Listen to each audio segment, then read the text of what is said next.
السلام عليكم ورحمة الله وبركاته. انتهت مباراة ليفربول واستون فيلا بنتيجة 3-3. مباراة كانت قوية ممتعة. الدوري الإنجليزي حاجة تانية، واللي زعلك يا أخي إن ليفربول بيضيع الدوري الإنجليزي من إيده وبسهولة، وبسبب تغييرات كلوب الغير موفقة النتيجة طلعت بهذا الشكل.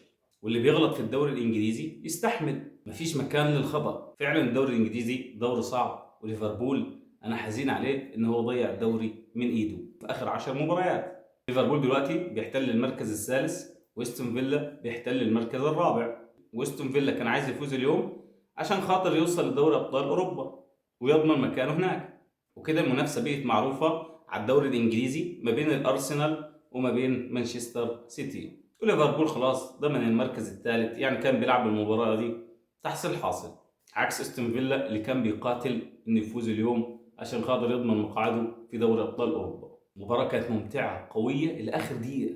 ليفربول تقدم بنتيجة 1-0 في الدقيقة الثانية من غلطة مارتينيز، بس أنا مش عارف الهدف اتحسب عكس مارتينيز ولا اتحسب لأولييت بأسيست صلاح. أولييت من وجهة نظري كان أحسن واحد لاعب في ليفربول، كان عامل ضغط على أستون فيلا. أولييت لعب مع ليفربول رغم صغر سنه، أثبت نفسه إنه لعيب وهو تربية صلاح. سجل 3 أهداف وعمل 4 أسيست مع ليفربول لغاية دلوقتي. لو المدرب الجديد اللي هيجي يدي ثقة لأولييت هنشوفه احسن لاعب في ليفربول.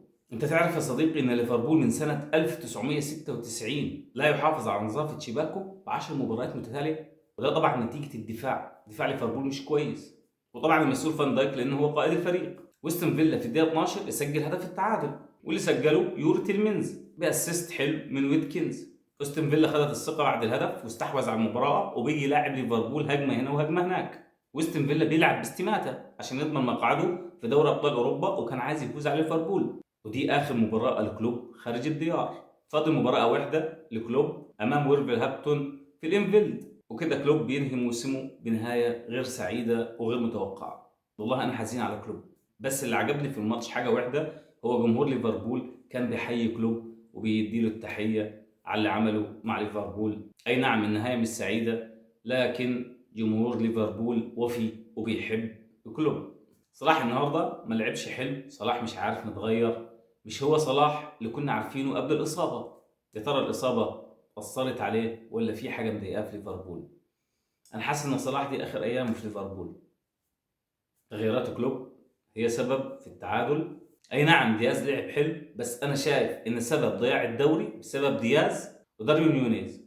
تحسهم ان هم بيضيعوا فرص اكتر ما بيجروا. ماكليستر عودته ظبطت نصف الملعب، لولا اخطاء الدفاع كانت النتيجه طلعت ب 3-1. بس للاسف تغييرات كلوب غيرت المباراه عكسي وخلت استون فيلا يحرز التعادل. كمان الغيابات والاصابات بتاعت اللعيبه في اخر 10 مباريات ليفربول هي برضه سبب من اسباب ضياع الدوري. جاكوبي سجل الهدف الثاني لليفربول في الدقيقه 22، بتقدم ليفربول 2-1 وينتهي الشوط الاول، وفي بدايه الشوط الثاني يسجل ليفربول الهدف الثالث والنتيجه تصبح 3-1 عن طريق كوناسي اسيست اولييت برأسية رائعة، تصبح النتيجة 3-1. ثم يستحوذ استون فيلا على الشوط الثاني ويخدمه في التغييرات كلوب الغير موفقة، ويحرز استون فيلا هدفين في الدقيقة 85 وكمان في الدقيقة 89، ويحرز الهدفين طبعا جون دورون.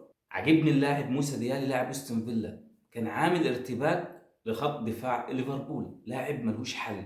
بالنتيجة دي كده ليفربول في المركز الثالث برصيد 79 نقطة، تعادل في 10 مباريات وخسر في 4 مباريات وفاز 23 مباراة. ويستون فيلا في المركز الرابع برصيد 68 نقطة من 36 مباراة وفاز في 20 مباراة، تعادل في 8 وتلقى 9 هزائم. ولو توتنهام اتعادل مع السيتي او فاز على السيتي يضمن استون فيلا المركز الرابع. وعشان كده استون فيلا كان بيقاتل على المباراة دي عشان ما يستناش المباراة اللي جاية. زي ما انتم عارفين المباراة خرجت بالتعادل، مباراة كانت قوية ند بند، كانت مباراة ممتعة. الدوري الانجليزي يا جماعة حاجة تانية. وشكرا.